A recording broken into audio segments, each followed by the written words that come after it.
and welcome back to another episode of the Brett Snodgrass podcast. I am Brett Snodgrass, the host of this show. Got a great guest for you guys today, Mr. Jason Wojciechowski.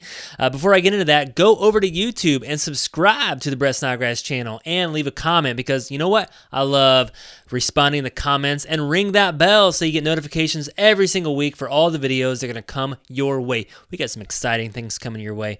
But today I got Mr. Jason Wojciechowski, who is the CEO and lead speaker of a company called Lifeonaire.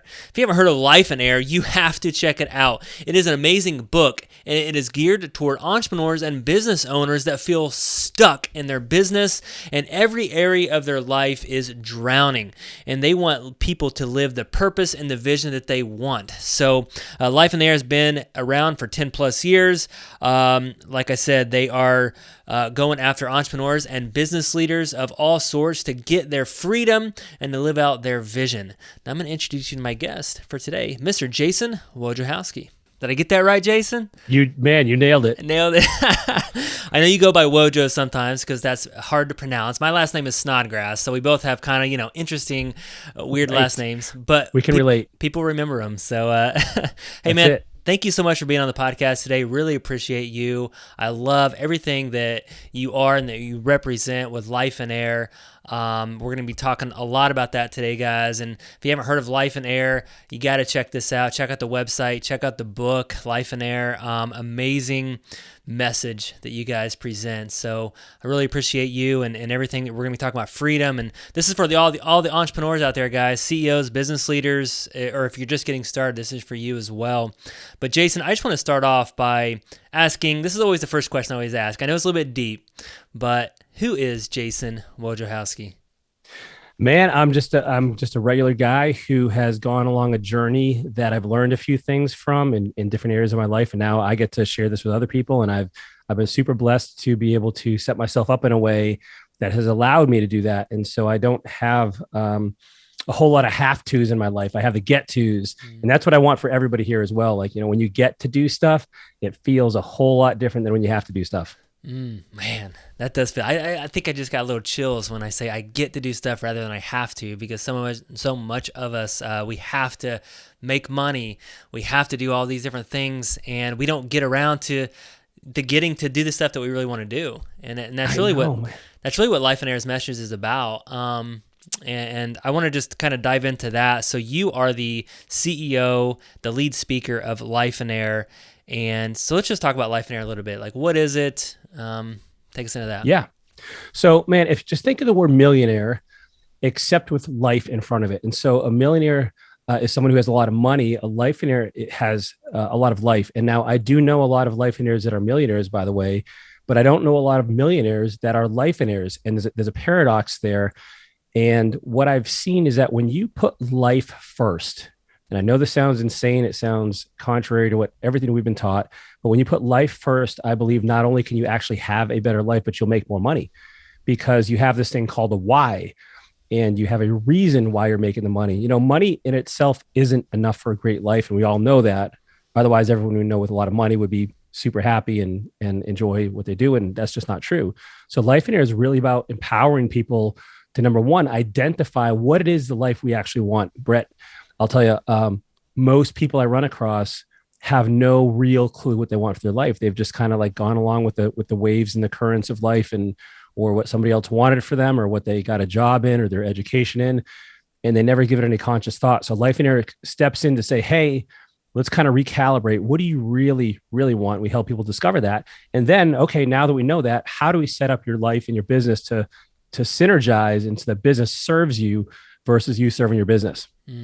Wow, that's truly amazing, and I love that we put life first. And sometimes it's like we put everything into our calendars, all of our business stuff, and then we try to fit in all these different things with our family and taking our kids here and date nights, and we can try to squeeze it in, right? And you do the opposite. Is that correct? Yes, man. I'm so glad you brought that up. So one of the things we have people do is, like, we say, okay, now here we got this blank calendar. I want you to put everything you want to do on the calendar. Now, of course, before this point in the exercise, we need to know what we're going to put on there, because if you don't know what you want, you just have a bunch of empty space, and you'll just put work in there. So if you if you actually take the approach of filling up a calendar, and it's not meant to be a rigid exercise where, 8 a.m. I have to go to the gym, or 12 p.m. I have to go have dinner with my wife or something, or lunch with my wife.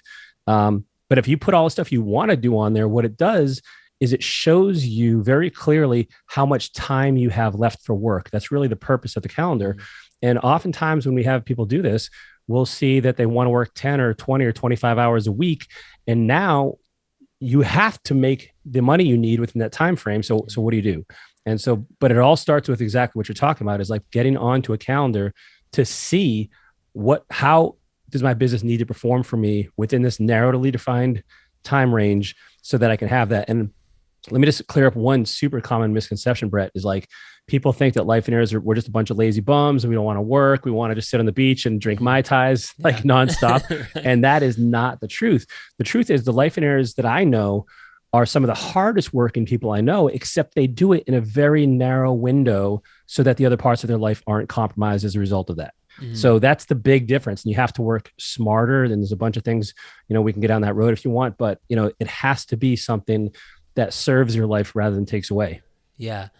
So the thing that probably comes to people's mind is that when you kind of have this narrow window, so you have all these things that you get to do that you really want to do, and with your family and your passions and purposes and things like that, your hobbies, and then you put in your business in there, and let's say it's 25 hours a week, and you're used to working 50, 60 hours. Yeah.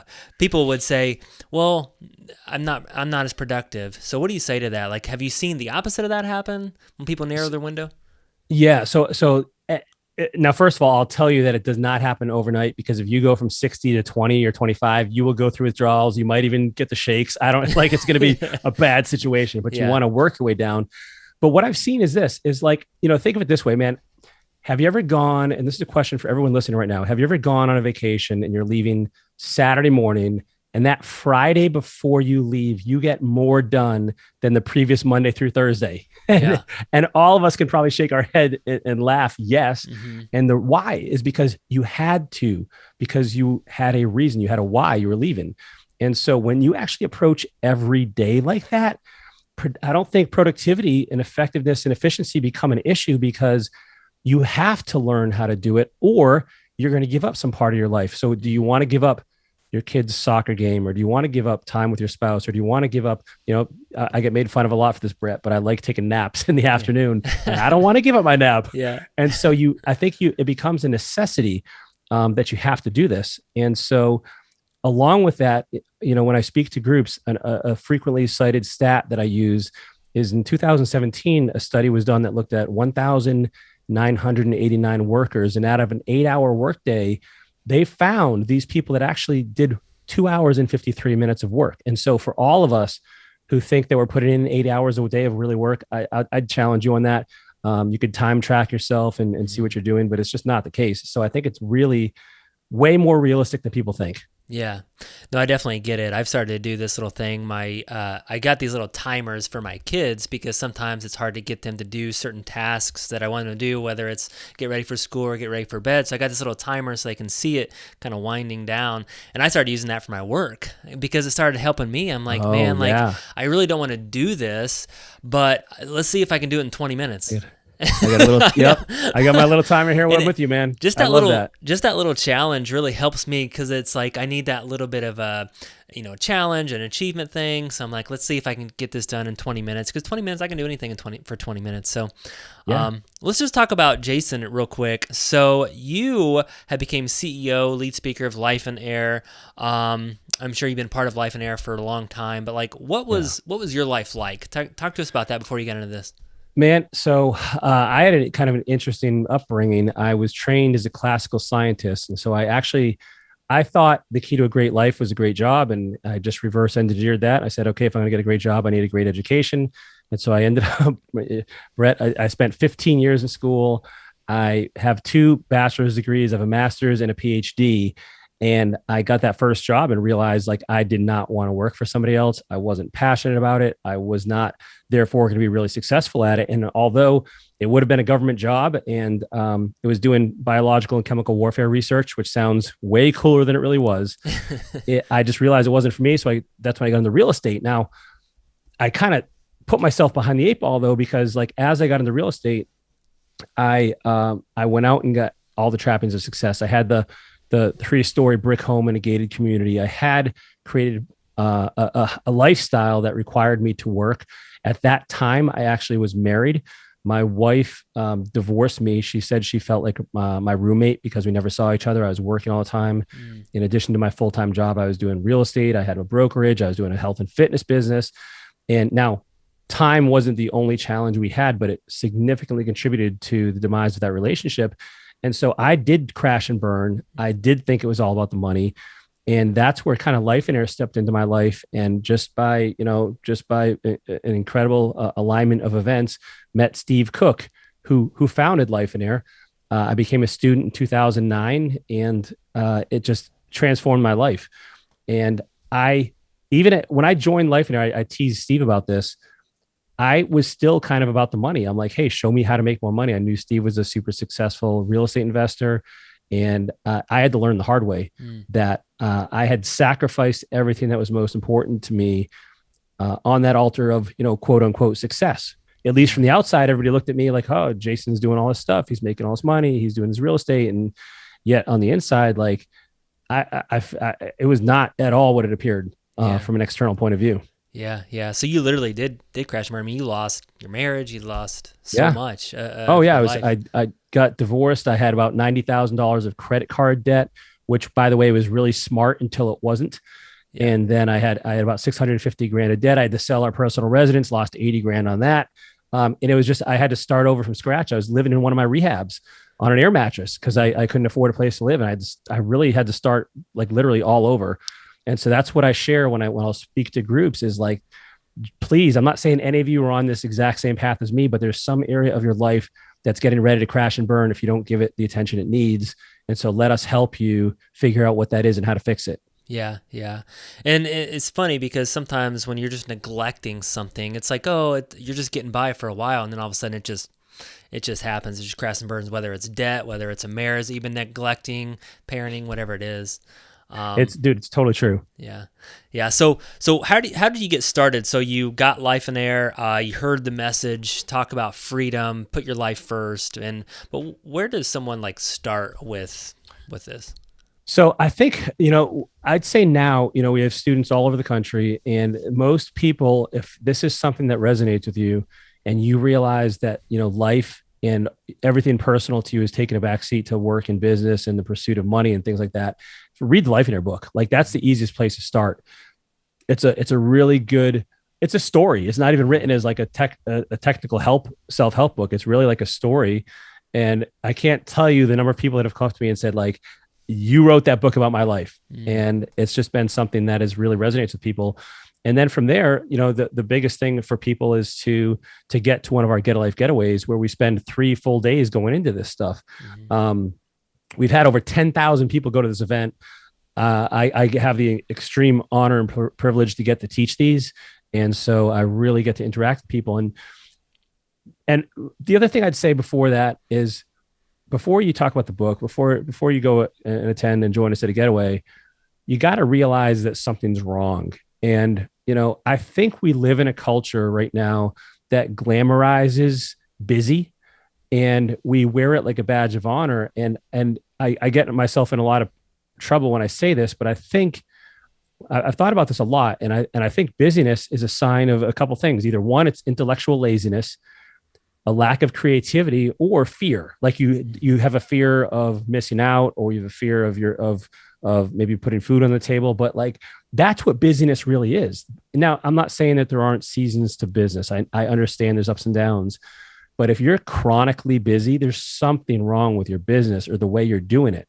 And you really got to kind of look at that and be willing to look at that. Cause some people just, we live in a culture that's like the grind, the hustle, and all these seductive messages that I think are hurting us rather than helping us, and will lead to burnout eventually. Yeah.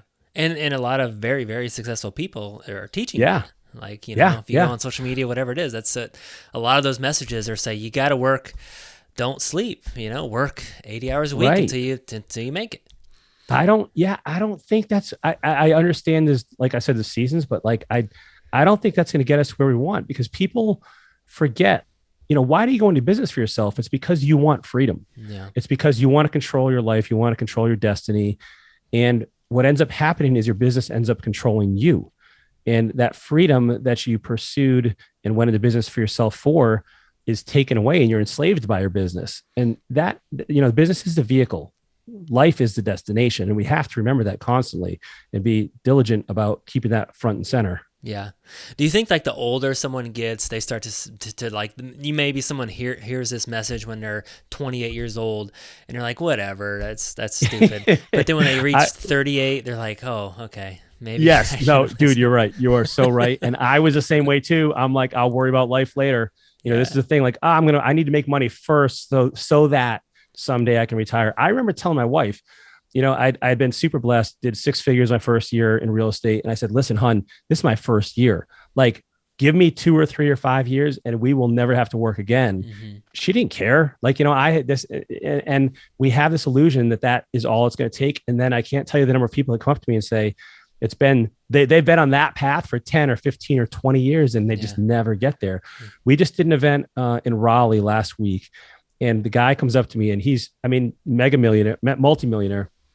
And yet he now is in a situation where he doesn't know he's older. He's in his late 50s, early 60s, and he doesn't know what he wants to do with his life. He's like, I've beat the money game. All I've done is worked. He's not in any relationship per se. He's kind of on his own. And so he's felt the pain of those decisions, but now it's a whole lot harder to turn that boat around when you've gone down that path. And so to your point of the person who's younger, who hears this, if they set up their business in a way that prevents them from having to experience that pain, like they're so far ahead of the curve. And actually, this is funny. We've had our students bring their kids to our events that are like 13, 15, 18 years old. And it's just really cool to see them, see those light bulbs go off for them and recognize, the mistakes mom and dad made so that they don't have to repeat them. That's a great idea, because I have a 14-year-old and I'm always like, man, if I could just, help her out and get some other people just speaking into her life. That's an amazing idea.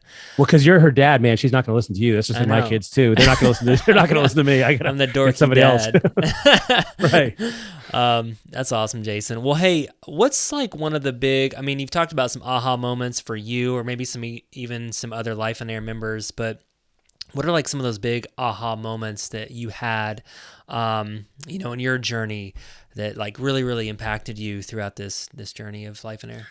So one of the biggest things that I've learned for myself is, so I used to, when I first came into Lifeonaire, it actually kind of became a joke where every time I would come to one of our masterminds, I'd have another business that was up and running, and it just became ridiculous. And it became a joke where, hey, everybody's pulling a Wojo.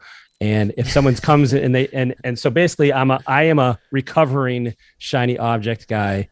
And what I realized, a huge breakthrough for me in my business was that, at one point I had over 6 different businesses, all of which were performing okay. None of them doing what I knew they were capable of. And I couldn't figure out why.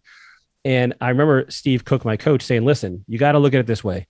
You got a pitcher of water and you have 6 cups right now, and you're pouring a little bit into each cup, but you haven't reached that critical threshold in any one business to make it what you want it to be. And so what you really need to do is get rid of the cups, because the pitcher's full. You only have so much time, energy, effort. And so when I started to consolidate, first on the level of the number of focuses I had and the number of businesses I had, my results didn't just incrementally increase, they exponentially increased. So my focus really reached that. If you ever think of like I don't want to give anybody flashbacks to like high school math, but like a sigmoidal curve where that curve all of a sudden goes exponential, like what really the slope increases really rapidly. That's what happened for me when I started focusing on less business aspects, less businesses than I had previously. And then the second part that also applied was when I started to focus on what I did in my business specifically. So it was almost like a chiseling away process, first with the number of businesses I had, and then with those remaining focus, and by the way, I think you really should have one business to start off with, get it running, then start a second and a third once they're moving along. But when I started focusing and chiseling away all the stuff that I shouldn't be doing and really focus on elimination and automation and delegation, that was the second kind of like, exponential shift in my results in my businesses. Yeah. So what kind of cup was that you kind of like were left with? What cup did you feel most passionate about? Yep. So I got rid of my brokerage. I'm not even actually doing real estate anymore actively. Now I lend privately as a relationship lender, but I realized, okay, the amount of time and what I'm doing in my business here for me didn't fit my vision. So I was doing new construction and rehabbing, got rid of that, got rid of my rentals, got rid of my health and fitness business. And I focused exclusively on my private lending and my Lifeonaire stuff. And actually, it's even funny with Lifeonaire, I no longer coach people directly because I also realized, okay, I can't be the best coach and the best speaker and the best CEO. So I don't coach people anymore. So for me, really now it's shifted to the speaking and the training, which I find most rewarding, and running the company, which now I get to share this message and make sure that it's spread around the globe. And so for me, that was the whittling process that I went through. Yeah, no, it's good. I love that.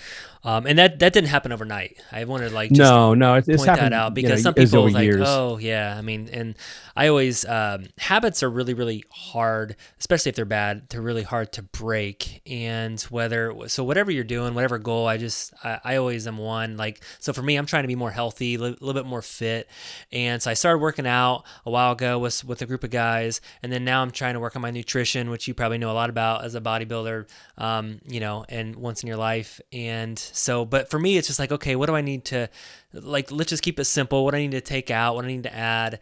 And for me, it's just like, it's a step-by-step process. It's not like I can't work out 5-6 days a week right now, super healthy, nothing but greens, and protein. So like, that's for me. Would you agree? Business, health, Man, whatever it is. You are 100% correct. Like, you can't go and put in 20 hours straight at the gym and see anything except get hurt and do some damage yourself. But if you spread those 20 hours out over a month or two, you're going to see results. And so, to your point, it is 100% those small consecutive steps that lead you to where you want to go. I'll tell people, hey, what you actually want to do may feel like it's far away. And let's say you're climbing a mountain. You don't climb the mountain looking at the top the whole time. You're looking 5, 10, 20 feet in front of you. And that's the way success is generated. I know it's not popular, and the tortoise and the hare, right? Mm-hmm. The tortoise always wins. And so, man, I think you are 100% right on that one. Yeah. I love that. So I was looking at your Facebook. I was kind of stalking you a little bit, looking at your social media, and you put a quote out there from Robert Frost on your social media. And it says that I'm not a teacher, but an awakener. And so you also have called yourself a transformation coach. So you want to transform lives. So that quote, I'm not a teacher, but an awakener, what does that mean to you, and why does that resonate? Man, first of all, I wish I came up with that. Like, that was that Robert Frost guy. He's pretty smart, right? Yeah, definitely. Well, I look at it this way. We are all here, I believe, for a finite amount of time. I believe we have one shot of it. And I also believe that within us, we already have the tools, the resources, the capabilities. Sure, that may need to be developed, but none of us are broken. None of us need fixing. We just need to simply realize that we have this within us, and that we are in charge, I believe, of our own destiny. Now taking God out of the equation, which we could have a discussion about that. But I think even if you're a believer, you still have your part. Mm-hmm. This is not done for you. Life is not DFY. It's you getting out there and doing it. And so I believe if I can awaken somebody to the possibility that they can achieve something extraordinary for themselves, and that's not just for somebody else to experience, but they can do that themselves, then, man, I don't know if there's anything more rewarding than that. And I find extreme satisfaction and joy when I can see those light bulbs going off in people's heads for themselves. Yeah, definitely.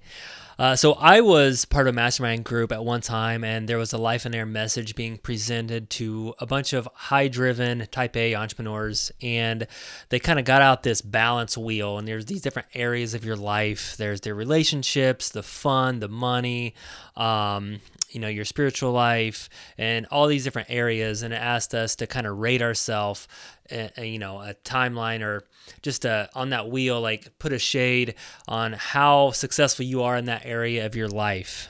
So again, talk about family, health, money, fun, relationships, and so on, and some other different ones. And so when you do this exercise, I'm sure you guys do this exercise before with other entrepreneurs. Like, what do you kind of see with this wheel? Man, the first thing that I see, if people are being honest, 9 out of 10 times is that work and money and finance are taking up like 90+% of their life. And then everything else is a sliver that gets left over.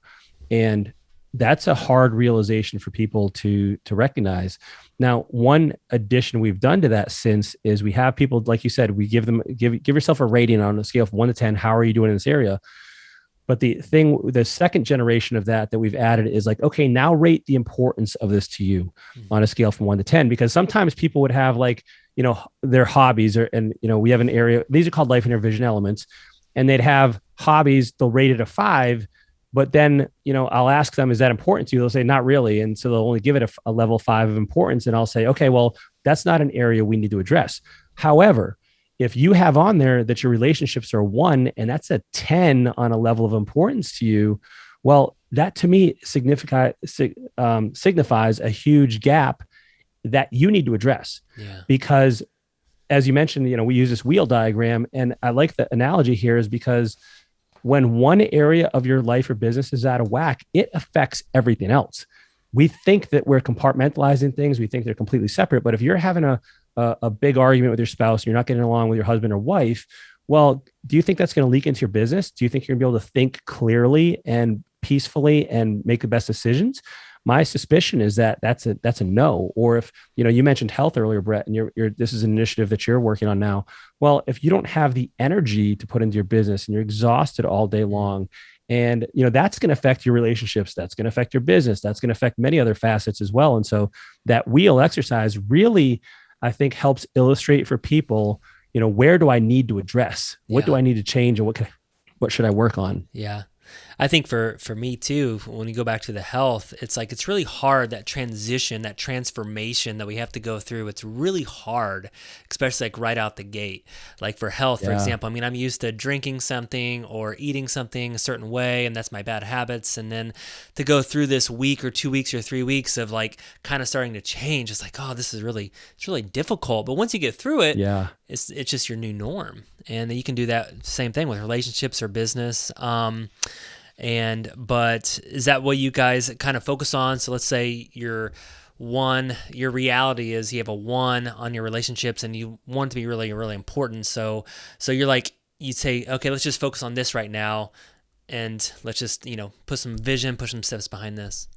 That's exactly right. Well, now to that point, you can't change everything. So if you look at everything in your life and it's all crashing and burning, you can't work on all of it at once. Right. We've found that to be impossible. Now, the way you pick, there's a couple different solutions to this. Number one, you could pick something that's maybe the easiest for you to fix. Like, hey, I've wanted to do this anyway, and this one should be pretty easy for me to fix, and so I'll work on that. Another way to choose which one to work on is which one has the biggest the biggest gap from where you want to be. So maybe that's going to be the hardest, but it's something you really, really feel like you just need to get it up to at least like a 4 or a 5 so that it doesn't, crash and burn the rest of your life and business. And the last way that I'd suggest is a possibility is like, hey, what one thing, if I change, will have the most downstream effects in my life? Like think of the pebble in the pond, right? So if your health is something that's really not what it should be, you realize, okay, well, if I'm healthier, it's going to allow me to spend more time with my kids because now I'm not exhausted and get on the floor and play with them. I can go on a date night with my husband or wife. I can be more productive in my business, and so you got to identify that kind of the trigger that may have downstream effects in your life too. That's another way to prioritize these. Yeah, definitely. And I love that, how you kind of did that analogy on health. And if you get one of these areas of your life, it can affect the other areas too. Like for example, like if you want to be a better parent, but your marriage is suffering, like, okay, well, if you focus on your marriage and your marriage is starting to be good, well, that's obviously good for your parenting as well. So Totally. that's awesome. Sounds good. Before we kind of wrap up the show here, Jason, a couple other questions here. So, I've been a couple of masterminds, been part of a couple of masterminds for years now, and Lifeonaire always kind of just strikes me a little bit different. So I'm part of a mastermind called The Collective Genius, real estate investors all over the nation, and been a part of that for years. And that's where I heard the Lifeonaire message at first. And but Lifeonaire is a little bit different. So talk to us about that. Like, how are you a little bit different than the other masterminds out there? Yeah. So our we have a program that is a combination of coaching and a mastermind.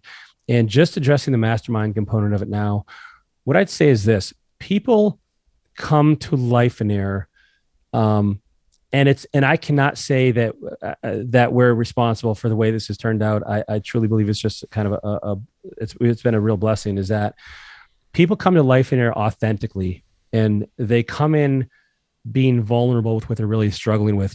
I've seen some other masterminds out there, and I certainly haven't been to all of them, where people come kind of with their chest puffed up, and it's kind of like, look at me, I'm significant, I'm killing it, I'm crushing it. And they're reluctant to open up because they don't want to feel threatened or someone look at them or judge them.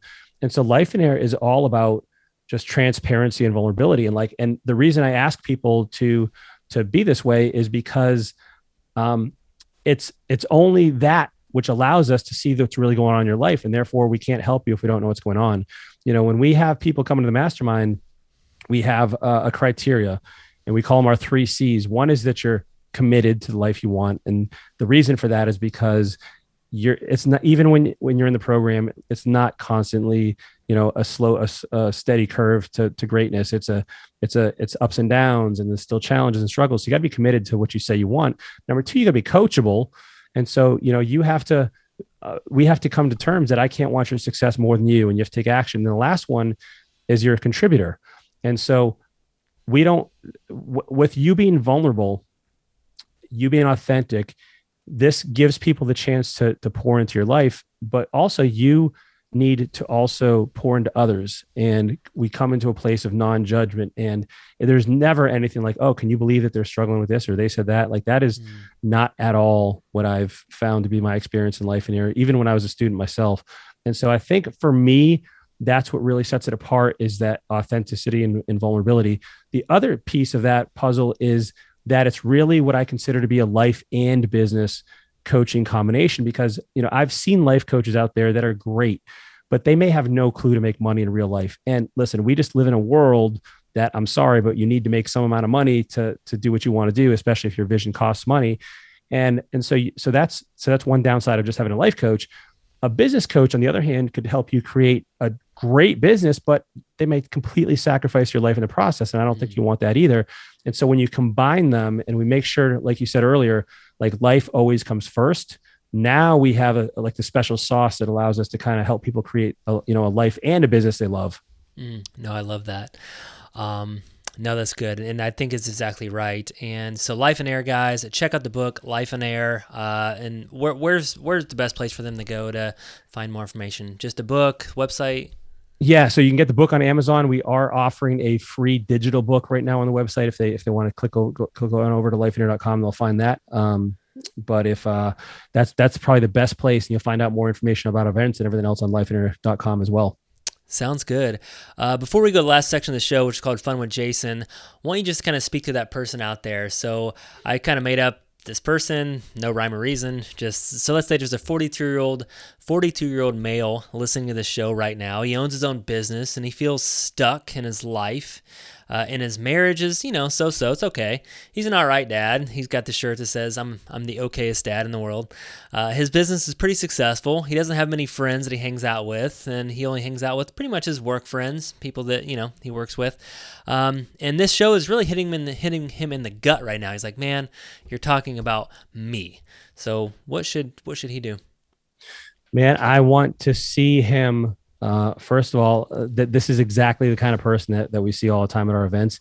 I want to see him get out of his own way, really, and recognize that, there's a difference between satisfaction and complacency. And I think there's a misunderstanding that all of us are susceptible to, which is like, life is just good enough.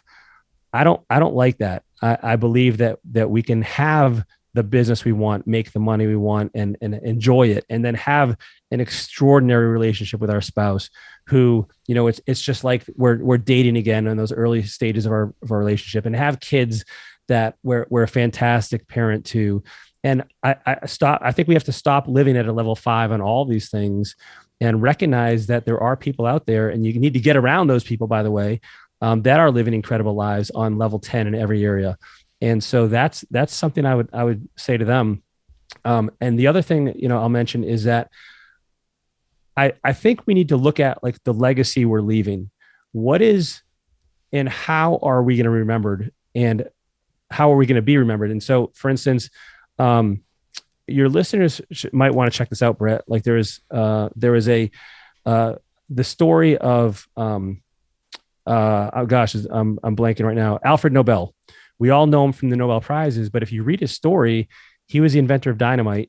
Well, a French newspaper had said to him, they had published that the merchant of death is dead.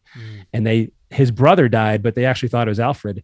And he reads this scathing article, and he vows that's not how he wants to be remembered. And so he, right then and there, he decides he's going to form the Nobel Prizes. And so to everyone listening right now, imagine that you pass, and that the people who know you had to give your eulogy, and they couldn't lie. They had to tell the complete 100% truth about you. Because, by the way, we've all been to those services, Brett, where like, you're like, who are they talking about? Yeah. They're like, that guy was a jerk. So how do you want to be remembered? And then that's going to be the catalyst to get you off your butt and do something about it, and pursue extraordinary, and to live extraordinary. And so I just want to encourage that gentleman, that woman, whoever it is that's struggling with kind of life just being okay, because that's a very, very dangerous place to be in. When life is okay, it's like a thermostat. Like there's not enough pain to do something, but these are the people who get to the end of their life and are like wondering, like, where did it go? Like I missed it. I missed the boat. So I want to really encourage those people to go out there and do it. Yeah. Love it. Guys, check it out. Lifeonaire, get the book. Check out the website, Lifeonaire, with Jason Wojciechowski and Steve Cook. Awesome stuff. Thank you so much, Jason. Jason, I always end every show with a little fun. This is called Fun with Jason.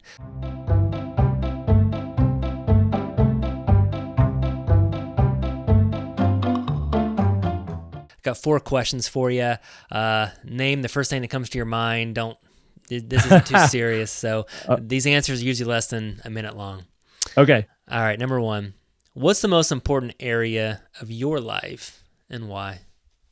Right now, that's being a dad. I have a 21-year-old in college. I got a 3-year-old, and I got a 10-month-old.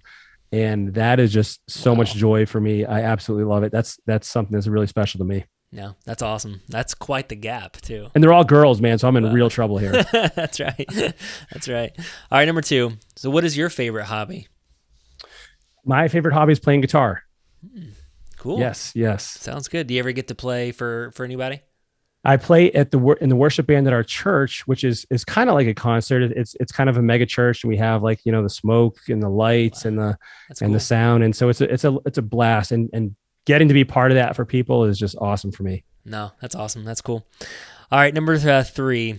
So you used to be a bodybuilder. We didn't really talk about this much, but I was looking at your old pictures. You used to be in the bodybuilding competitions for many years, and you retired in 2011.